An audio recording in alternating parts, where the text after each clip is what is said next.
Assalamu alaikum. I'd like to thank the organizers, CISS and IRS, for hosting this event, especially today, Kashmir Solidarity Day. I've been asked to offer a few comments. I apologize beforehand. I'm not feeling too well. I've caught a chest infection and a throat infection.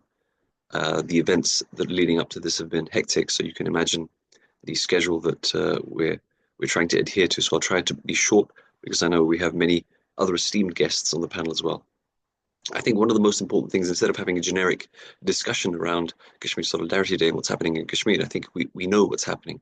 We understand the settler colonization project that India has enforced to force demographic change. We understand the war crimes, crimes against humanity, ethnic cleansing, genocide that India has perpetrated in Kashmir for more than 7 decades.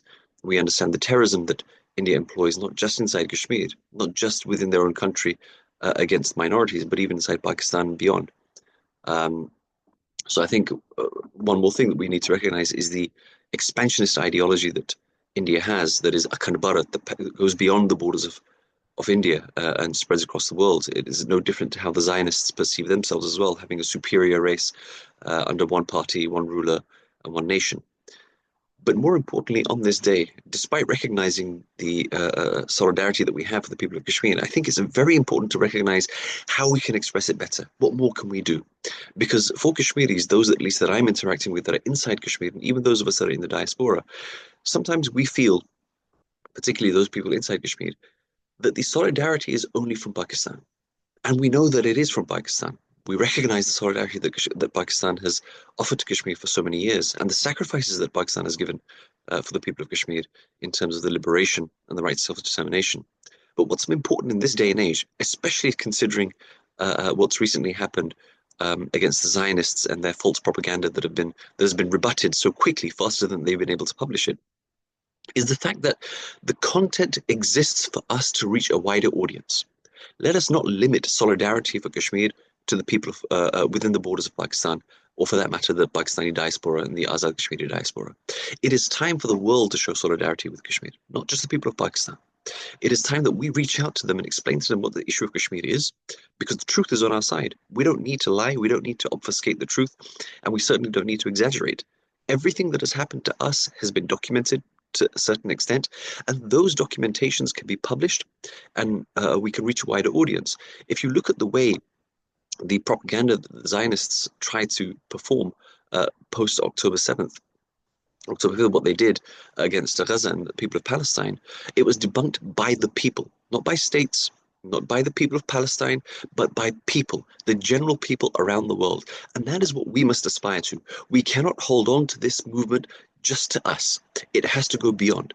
And I think that one of the ideas that I've had, I think sometimes when we have discussions like this, we should come to some kind of consensus, build some ideas that we can try to execute. And I think one of those things is that we have so many esteemed think tanks in Pakistan, so many organizations there, and each one of them have particular credibility in certain areas. And I think if there is an organized coalition of think tanks, each within their own spectrum that does their work within their capacities, that they choose a particular theme on Kashmir, focus on that. And in that coalition, these think tanks can reach out to wider think tanks, wider academics, to students, to policymakers around the world. Because as think tanks, you have a credibility, you have a reputation. When you reach out to those people and explain to them what the issue of Kashmir is, and you hold workshops with them, seminars with them, they come to Pakistan and you go to them, and we build a relationship with them. Eventually, they will also be not only our supporters, but our advocates. And I think that's one of the ideas that I think I wanted to portray today. It's been festering on my mind for a while. And it's important that because of the two esteemed organizations that are organizing this tonight, for me, I think it would be great if people like yourselves at least attempted to discuss the idea and see what the possibilities are. Of course, me sitting in London, I can only say so much and assume so much. It is people like yourselves that will know what is possible and what are the limitations, but also, is there scope? Can we reach a wider audience and expect them to show solidarity with the people of Kashmir? Not just on the 5th of August. We only have a few days in the year that we commemorate, very important days. And if we can break beyond the borders that we already have, and we can explore friends that we may be able to create or already have in various parts of the world, in South America, for example, even in Africa. There are many nations that have fought colonialism, and some are even still under occupy various types of occupations or trying to free themselves from the shackles of tyranny. Aligning with those organizations and people that represent them would be an exceptional task, and of course an uphill task, but it's one that would be very important. Linking our causes with other people around the world, particularly think tanks and grassroots organizations, and that has to start with organizations inside Pakistan, because the rest of us are one-man armies. We work within our individual capacities. We do not have the resources, the manpower, nor the reach and influence, and most importantly, the credibility to be able to reach influential organizations around the world. So that would be my request and my observation and my opinion for today. This Kashmir Solidarity Day, we already recognize that Pakistan stands in solidarity with us. It's a national day of not just mourning, but also a holiday in Pakistan. And I think even in the diaspora, we recognize it's very important that we hold conferences and seminars, we reach out to our parliamentarians.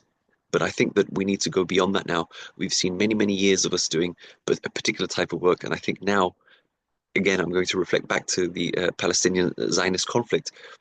Post that, I think there is more scope. There is more work that we can do and more work that we should do and things that we definitely can attain. I think with that, I'll come to a close just because my throat is going. وآخر دعوانا والحمد لله رب العالمين. السلام عليكم.